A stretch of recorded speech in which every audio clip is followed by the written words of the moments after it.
So the last thing I have is the biggest thing for me personally ever. Ever. This show is hands down my number one favorite show ever. It was my first science fiction love that was kind of mine and my own that I found. It has made more of an impact on me than most, pretty much any other TV or movie series ever, and more than I even realized up until just this last year. In that, the writer and creator of Babylon 5, J. Michael Straczynski, actually worked on the 1986 The Real Ghostbusters animated series, and he wrote a number of the stories for that. And I remember watching that I don't really remember it, but I know that I watched it when I was 2 and 3 and when my baby brother was being born. Because my father was having me do like little video messages back and forth on like a VHS like camcorder. It was huge. While my mother was in the hospital, and you could hear Ghostbusters playing in the background. So I have been influenced by and watching the works of this individual since I was 2 at a minimum. And I met him at New York Comic Con once briefly through an autograph line, which was, just amazing. I've met a number of the cast from Babylon 5, including a few who are unfortunately no longer with us. And Babylon 5 was just the most stunning and incredible science fiction show at its time, and even still it holds up ever. It did serialize before serialize was a thing. It was one of the shows that introduced that to the entire television genre, that you can tell more than just episodic stories. He had a 5-year arc and a 5-year plan that was completely written out in advance and knew exactly where he was going. So you have episodes in season 1 that pay off in season 4. You have a single line of dialogue from season 1 that is the entire premise of an episode in the season 3 that completely just, it's like, oh, this character said this, and it was a foreshadowing for all of these things. And it's astonishing and stunning to watch all of the interconnectedness in this show. It is the most incredible series I have ever seen. And the big news with it is that they are doing a reboot through the CW, and with Straczynski himself writing it, and will be show running it as well. Wow.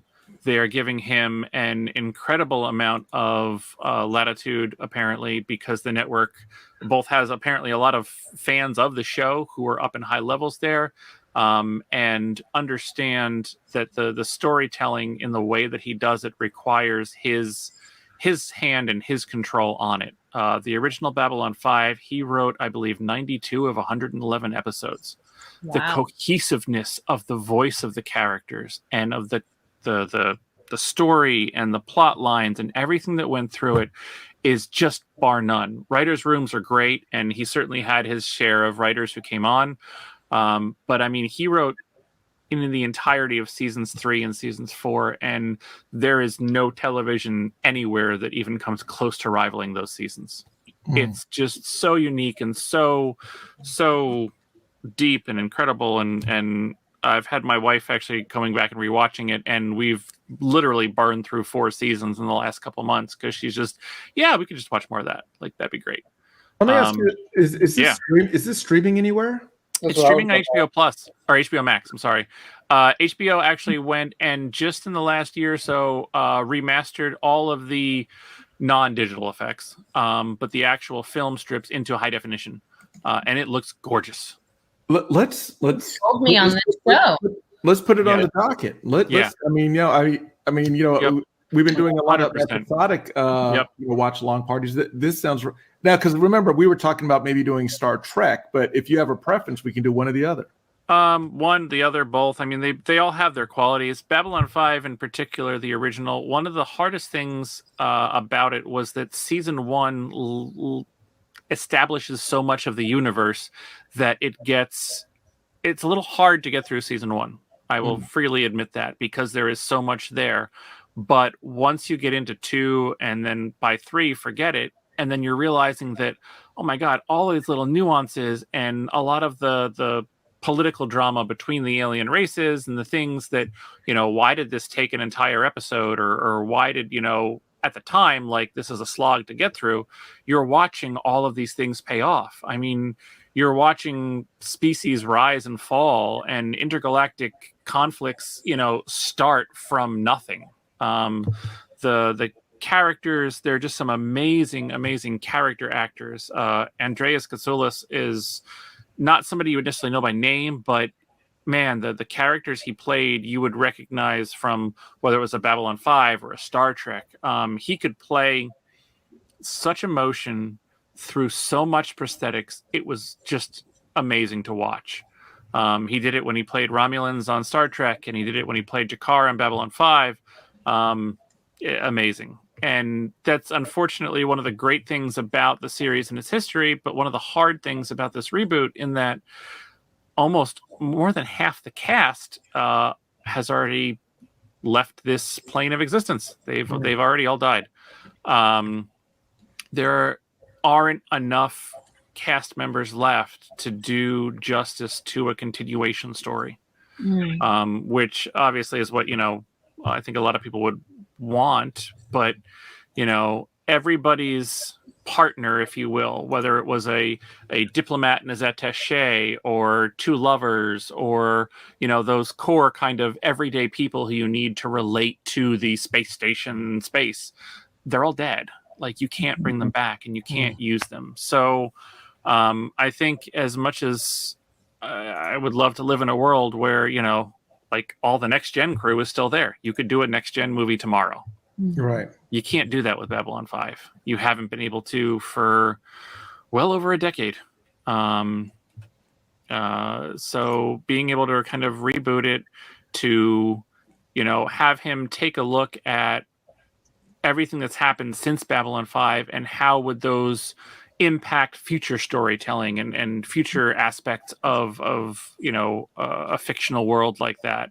What are the questions that kind of we're asking and confronting every day, and how do we take that to further down the road in the future and kind of reflect that? His ability to tell stories is just incredible, and I cannot wait to see what he does with this moving forward. No, this sounds exciting, and I definitely want to, allocate time for the show to get a foundation. I'm looking at this, 22 episodes per season. Oh, this was no slouch. Yes. What is that? This was episodes. And not only full length, they were an hour show. Wow. So 46 minutes, 48 minutes kind of thing. Wow.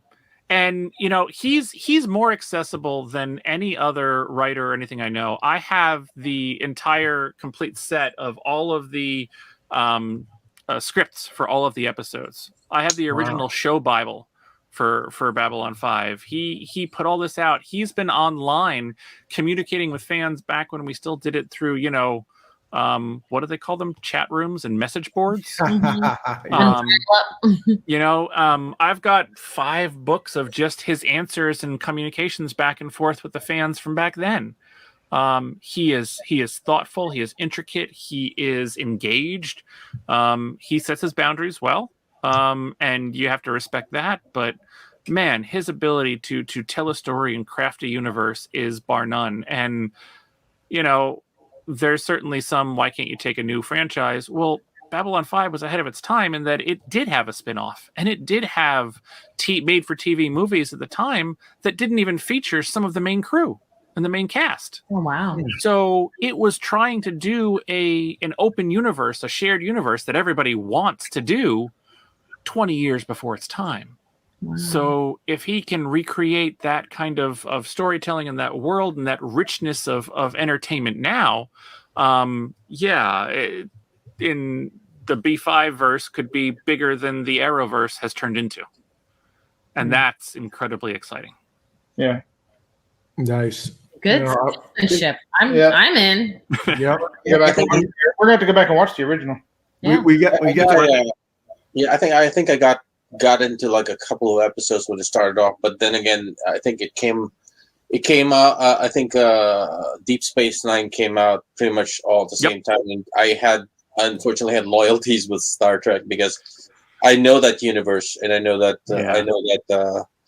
and I basically have familiarity with what do you call this, with what's going on. Sure. And, I will try to get back into Babylon 5 because the thing with the Deep Space Nine is like, for instance, when the Klingons started, there was an episode where the Klingons and the Romulans were already in this heightened state of war, and the Klingons came over took over the station.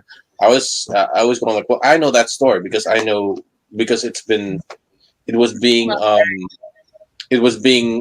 was also being hinted upon in other Star Trek